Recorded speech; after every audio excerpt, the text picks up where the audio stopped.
Hey everybody, we are officially live. I'm so excited to get started with our first mentor workshop of the spring semester. If you are watching the recording of this, please feel free to fast forward by about 4.5 minutes.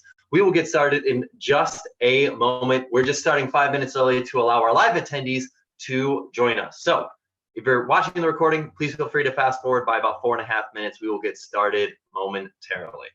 In the meantime, for our live attendees, I am going to post our link onto our workshop. I'm going to post the link onto our website so everyone can jump in and participate.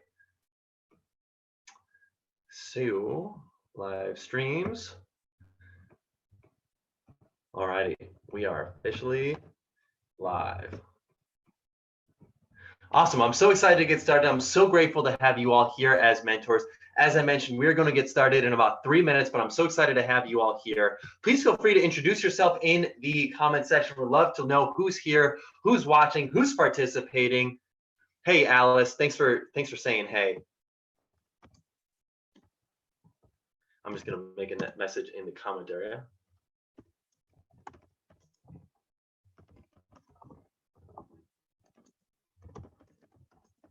Questions or comments here. Awesome. So introduce yourself in the comment section. We'd love to know who is here. We'd love to know who is participating. I'm going to edit that.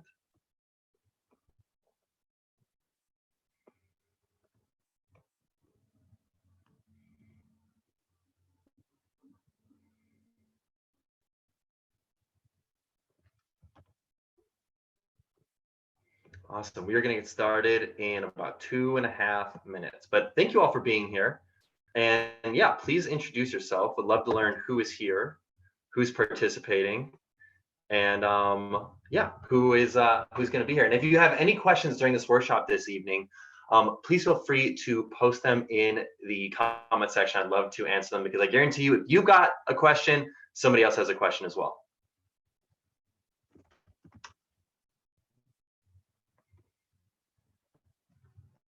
So once again, thank you so much for being a mentor. I'm so grateful to have you all as a mentor. This workshop is all about setting proper expectations in a mentoring relationship. So we're going to talk about how you can set proper expectations with your mentee, how you can make the most out of that relationship, how you can really overcome any potential difficulties. We will cover that in this workshop, which will start in about 1.5 minutes.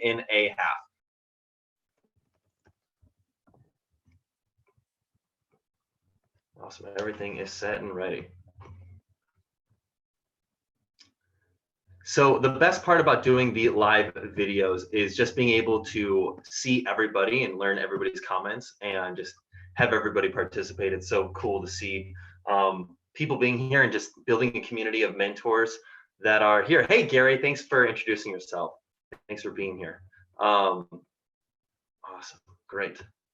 So we're gonna get started in about 1 minute. But yeah, so grateful to have you all here. So grateful to get this started. And like I said, our topic is going to be about setting expectations with your mentee.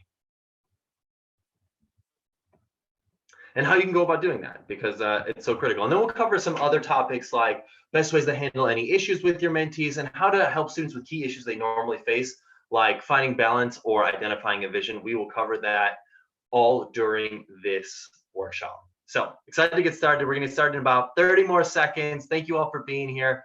Yeah, anybody who's joining the live session, feel free to jump in. We're going to get started in 30 seconds. Anybody who's watching the recording, you know, you might as well just get started now because we're going to get started in, I want to say, 30 seconds. But yeah, very excited to get going.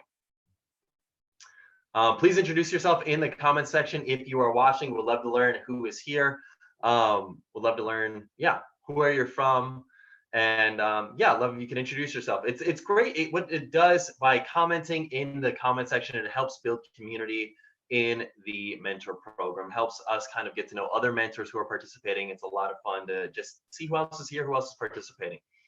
So we are going to get started. In just a few more seconds. I'm excited to get launched. I'm excited to get started.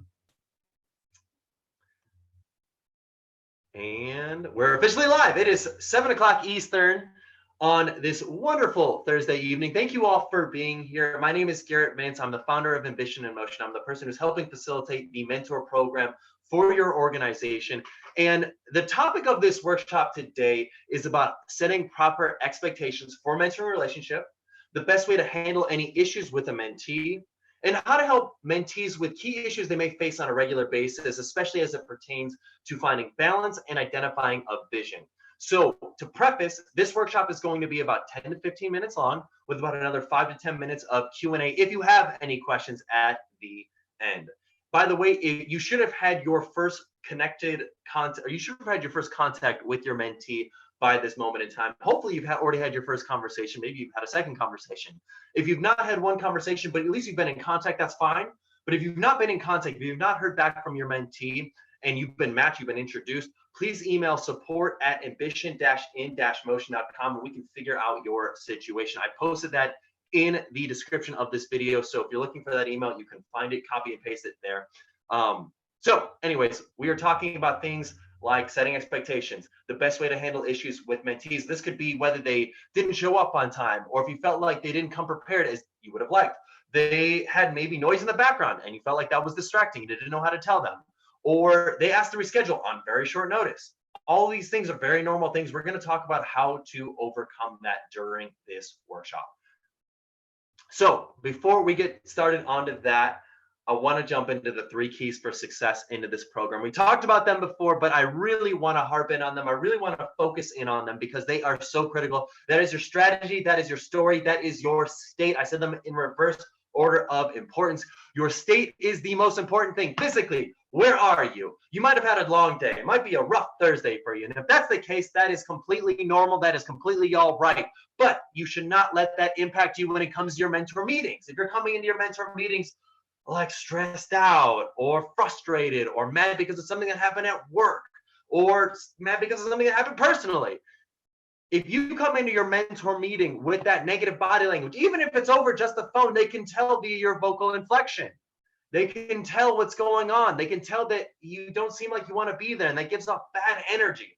So what you can do to get yourself into a positive state, conducive for being successful in a mentoring relationship, is you can let it out, let it loose, dance it out, get into a power pose, fake smile for 30 seconds. There's a lot of things that you could do to get prepared for a mentor meeting. But my favorite one is to dance it out, to shake it out, to get loose. And I want to do that right now because I'm about to share with you some really interesting things about mentorship, and I want to make sure that it sticks. So if you are able, please stand up and shake it out, shake it loose, shimmy it out, let it go. Scream at the top of your lungs, just on the count of 3, yell out, 1, 2, 3, yeah! Just let it out, let it loose, let it go. It is fun, it is crazy, it is wild to do that, but what it does is it helps get your blood pumping, get your blood flowing to your brain. It releases your endorphins, it gets you ready to take on new information, and it is also a lot of fun. I don't care if you got other things going on. It is not a popularity contest. I don't care if coworkers are looking at you. At the end of the day, it's about getting yourself into a state conducive for being successful, because ultimately, if you're there to be successful for your mentee, you are there to be successful in any other circumstance in your life. Getting yourself into a state is critical for that. The next key is your story. What is the story you tell yourself? We practiced this last time, so I'd love to learn. If for those of you watching live, and even if those watching the recording, post in the comment section. I'd love to learn. What is the story you tell yourself for why you're going to be successful? Post in the comment section. I'd love to learn about that. At the end, I'm going to cover those comments that you've made, any questions you've made, but I'd love to learn. Why do you think you are going to be a great mentor? What kind of path do you envision for yourself? What do you see as success for this mentoring relationship? So I want you to boost yourself up. This is a time to brag about yourself. This is a time to talk about your wins. I get it. There's a thing about being humble and having humility. That's great and all. But when it comes to mentorship, so often we put ourselves down because we have these perceptions in our mind about why we're not good enough, or these fears about what if they think of this about us or that about us. What I want to do is I want to eradicate that, because that holds us back from being the best possible mentor we can be. So what I want to do right now is I want you to brag about yourself in the comment section, why you think you're going to be a great mentor, and how you envision successful mentorship going for the rest of this spring semester. Post in the comment section. I want to learn about it. That's about your story. It's a story you tell yourself for why you're going to be successful. And then the last part is your strategy. So those are the things that you're gonna try. Now, one thing that I've mentioned before is that it's really all about the different things that you try to ultimately try to build the best relationship with your mentee. I'm going to give some tips in this workshop on how to go about doing that. And if you want to leverage them, go for it. They've worked for me. They've worked for many mentors. But if you want to take it off and apply some things that are in this workshop and not apply other things, that's totally all right. This is not a strict, this is how you have to do it. These are just commonly used and really good practices that have worked for thousands of other mentors. But I recognize there's always new things happening in the space of mentorship, and I would love to learn it. There are things that you're doing that are working that I've not touched on. I would love if you could share that with us. Share it at support@ambitioninmotion.com. Megan will share that with me, and I will be sure to implement that in future workshops. So we're talking about setting proper expectations. So I want to be very clear. What often happens, the reason why I want to be very clear about this is I want it because you're all mentors. One of the big things that I want to eradicate, what I really want to peel back behind the curtain of, is eradicating the ego out of being a mentor. Sure, being a mentor is great. If you want to post on your LinkedIn that you know you are a mentor with Ambition in Motion through your organization, that's awesome. That's amazing. That's fine. But it goes beyond just being able to tell other people that you're a mentor. It is about actually making a difference, making an impact. And making an impact is not giving strictly advice. Making an impact is not saying, hey, you need to do this, this, this, and this, or this is strictly what I did. In fact, I would do the opposite, especially in your first mentor conversation. And if you've already had your first mentor conversation, definitely do this in your second conversation. Make it all about your mentee. And I know it might sound crazy. You might think to yourself, well, how are they supposed to get knowledge from me if they're the ones talking the whole time? The key here is that you're building rapport. You're learning about their specific situation. You can only prescribe advice and guidance unless you know what they're going through. If you're just coming out giving random advice without knowing anything about your mentee, it's going to be difficult for that advice to stick because you're assuming that your life experiences are identical to what they're going through right now. And that almost definitely is not the case. So take some time, listen to your mentee. And the best way to listen is to ask questions. Learn what is going on in the world. Ask them questions. I'm a big fan of asking them to share with you their story, starting with kindergarten. I know it sounds like a crazy thing, but what it does is it gives you context as to who they are and how they got to where they're at today. Then I like to ask, what is their dream job? And then where they would like to be in 5 years. Those are core go-to questions that I like to use to get to know my mentee. It just helps me get a picture of where they were, where they are, and where they're going. And I love to learn that. I think it helps give me context so then I am not blindly giving advice. And then the next thing is when you're giving advice, I'm a big fan of giving advice through the form of a question. Not, hey, you should be doing this, but instead perhaps have you considered this option? Or is this something that you think might be beneficial? Or, would you be all right if I gave some advice? Asking for permission to give advice and suggestions always helps. It primes their brains for what you are about to say. But if you start giving out advice, it may not stick and resonate the way that you like it to be. So I really want to stress the importance of questions and really taking the time to listen. In fact, if you can, take notes. And I know you might think like, hey, I'm here to volunteer my time, like give my wisdom. Like, I don't have time to take notes. If that's your mentality, you're setting yourself up for failure. I promise you that. If you think to yourself, like, I don't have time to take notes, that's like essentially telling me like, I don't have time to listen to my mentee. If that's the mentality you have going into this mentor relationship, you will be a failure as a mentor because you are not taking the time to listen. Because ultimately you are saying to yourself and to your mentee, like, hey, you should be bowing down to me because of the time I'm giving you. Don't get me wrong. You've got great advice. You've got great wisdom, but I really want to stress the importance that it's not about you. It's about your mentee. So take the time to listen, take the time to take notes. And if you invest yourself in doing so, you will have a really strong bond with your mentee because then they will feel like you are really investing yourself in this relationship. They will feel that from you. And then when you do offer advice, it's much more likely to stick on them. But you have to be the mature one. You have to be the mentor to take that first step to say, hey, you know what? Ego's out of it.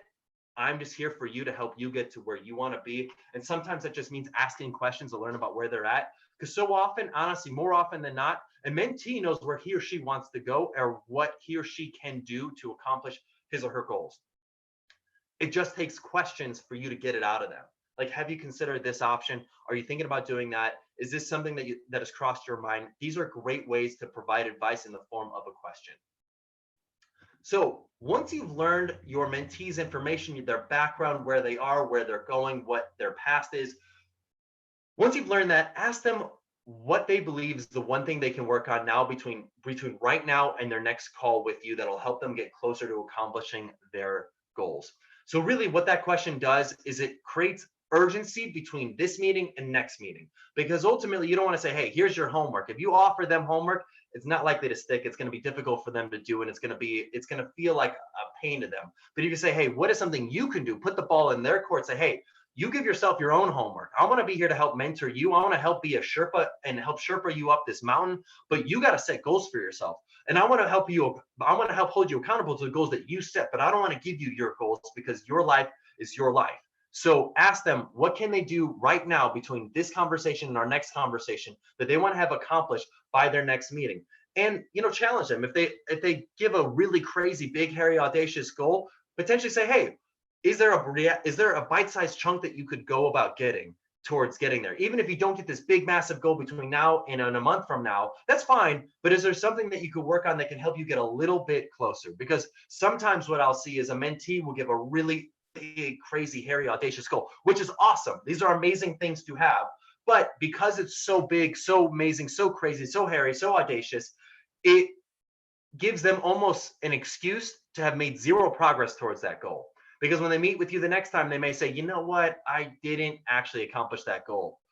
You might ask the question, well, did you get at least a little bit closer to accomplishing the goal? And the answer is going to potentially be no, because for them, it was all or nothing. So if they give you a really big, amazing goal, that's awesome.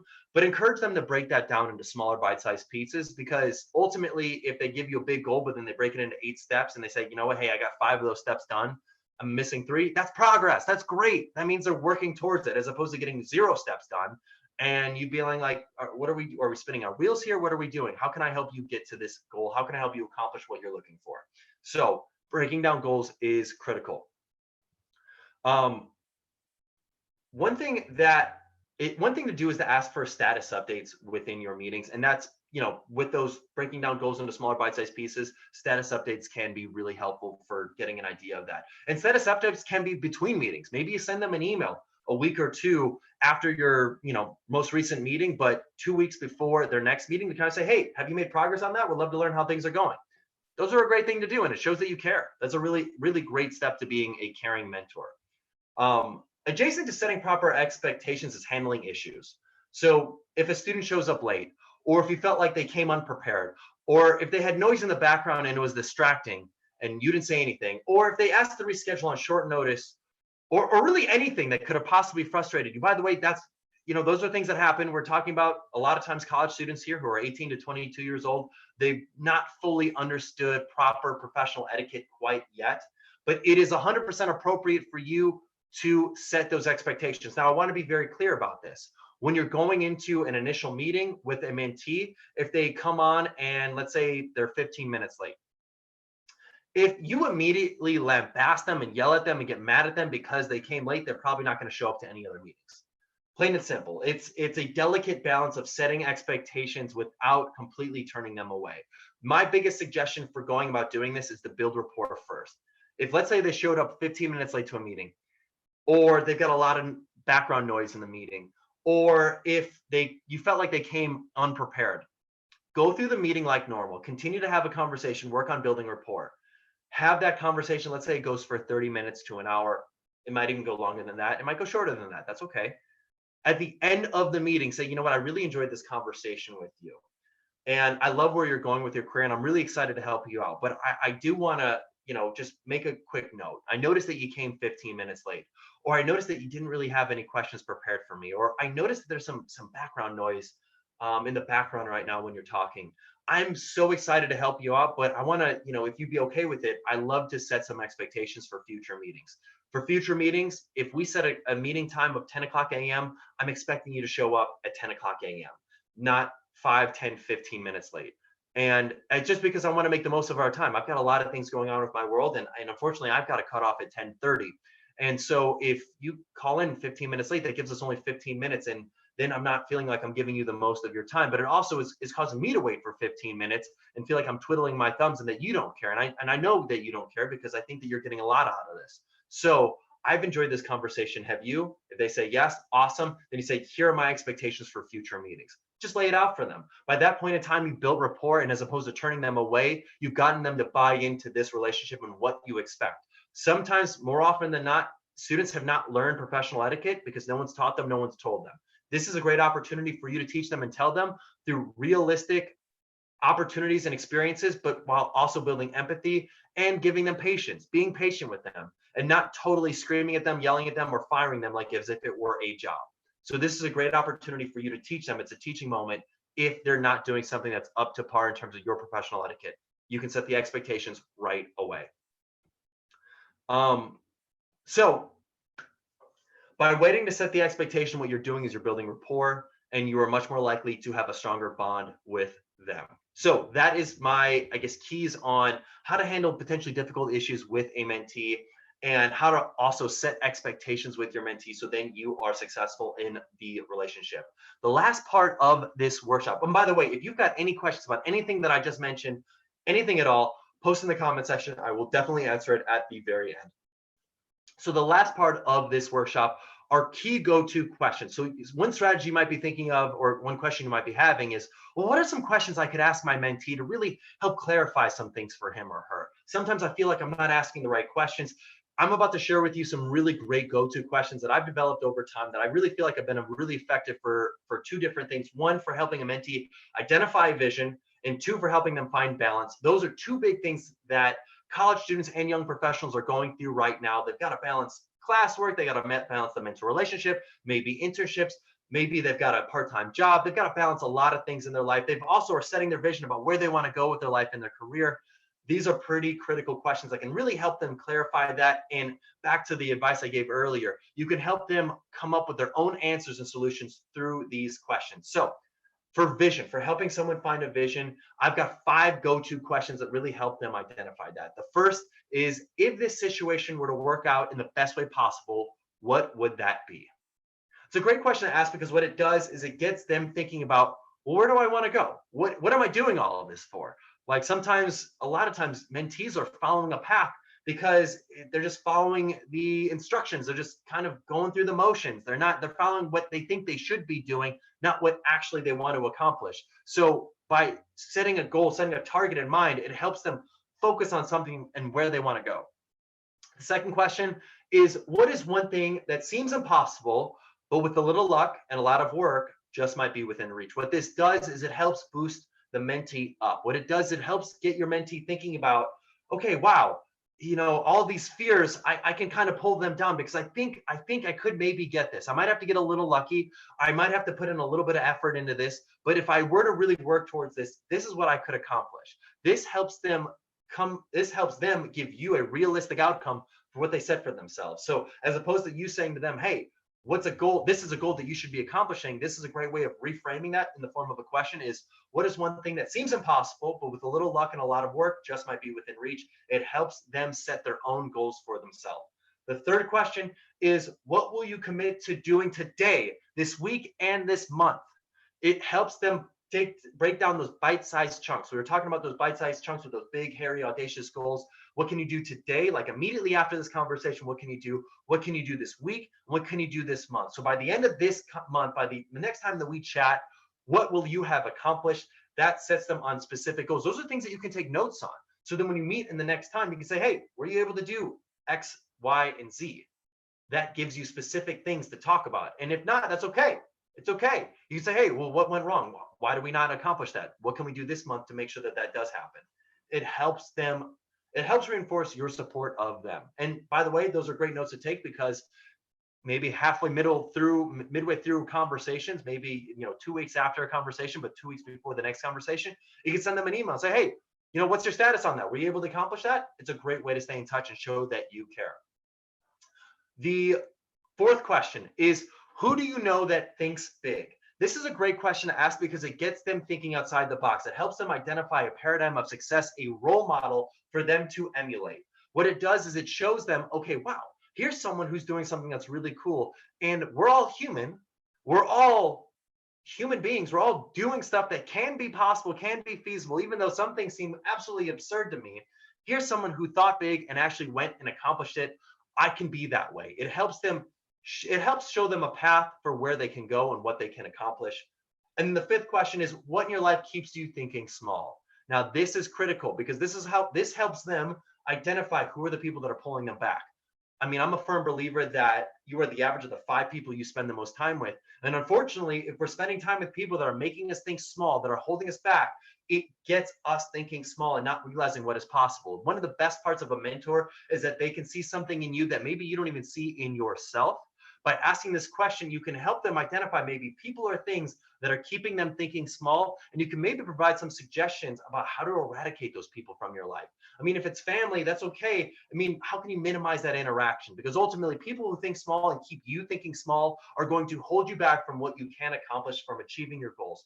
So those are the 5 questions I really love to ask to help someone identify a vision. Now, in terms of identifying balance and finding balance within your life, your career, your college life, or is your young burgeoning career, there are 7 questions that I like to ask. The first question is, what do you want to say yes to in your life? See, this question is a great question because what it does is it helps them think about what are the things that they want to start doing more of in their life, and it starts getting them thinking about where they want to go. But then on the flip side, this next question is, what do you need to say no to? See, what that question does is it helps them prioritize, as opposed to you saying, hey, you need to stop partying, you need to stop going to the bars, you need to stop doing this or that, and kind of being a parent. You can say, hey, what do you need to say no to? Let them tell you what they need to say no to more in their life, especially because this is a professional setting. They will pull out the right answers. They will acknowledge, you know what, I think I've been doing a little bit too much partying, or I think I've been stressing out about too many things that really are inconsequential in my life. It could be a variety of things, but what this does is it allows them to acknowledge it and answer the question for you as opposed to you answering it for them. The third question is, when do you feel pulled off center? What that it means is essentially it helps them identify these specific times where they feel like they're stressed out, where they are just not on their game because they are not focused. They've got too many things running around in the background and they feel like they're exasperated and they're not able to accomplish things. Ask them when they feel pulled off center, and it helps them pinpoint the exact moments when this happens. And then you can ask them, question 4, what contributes to this feeling? So this is a big part. So then they can start sharing specific stories with you about what contributes to this feeling. Maybe it's, well, my mom calls me and I know that she's really harping on me to boost my grades. But what it does, it just stresses me out and then I can't focus and then I struggle and I do even worse on my grades and it really frustrates me and stresses me out. Then you can start maybe providing some advice on how this mentee can handle his or her mom and have a more clear and open dialogue with their mom about how they can manage the stress better. Question 5, when do you feel most grounded in life? This is a great question to ask because what it does, it helps you understand when they find flow. It helps them also acknowledge when they find flow. Flow is that moment, that state of being when you feel like you are doing something that you could just keep doing forever. It is a great feeling, and it by asking them when do they feel most grounded in life, it helps them kind of move away all the side BS of what's going on in the craziness of the world and really focus on what is most important. And that really is critical for finding balance. The 6th question is, what in your life takes away from what might be possible for you? This goes back to the whole feeling pulled off center or what you need to say no to. It's very similar, but it helps them identify what takes away from them accomplishing their life goals of what they want to achieve that could be possible. So that helps them identify specifically what takes away from their life. And the last question is, what in your life adds to who you are? This is another way of saying, more or less, who builds you up? Who inspires you? Who motivates you? Who gives you energy to keep plowing forward towards the goals that you have for yourself? How can you surround yourself with more people like that or spend more time with those people? Those are 7 questions that I love to ask to really help a mentee identify balance in his or her life, because it can really get to the root cause without you solely giving advice of this is what you need to do. It allows you to ask questions to really help them kind of answer the questions for themselves and set goals for themselves. So that is the content for this workshop this evening. I'm so grateful to have all of the live attendees here. If you all have any questions, please post them in the comment section. So I'm going through here. Alice, you've had a great conversation. That's amazing. Jessica, thank you for saying hey. Quinn, thanks. Quinn, thanks for posting. I'm glad that you stood up and shouted and moved it out. So Ryan, you said you asked your mentee what is one goal that they want to accomplish working with them over the semester. That way they can break it down into pieces together. I think that's a great thing that you've done. Awesome. I'm sorry, I think we have a troll in our videos, but I apologize for that. Thank you all for being here tonight. Doesn't look like we have any other questions. If you have any questions, please feel free to email support@ambitioninmotion.com and we can absolutely answer those questions. Thank you all for being here and have a wonderful rest of your evening. I hope this was helpful. And like I said, if you've got any questions, please email support@ambition-in-motion.com. All right, everybody, thanks for being here and good luck in your next meeting with your mentee.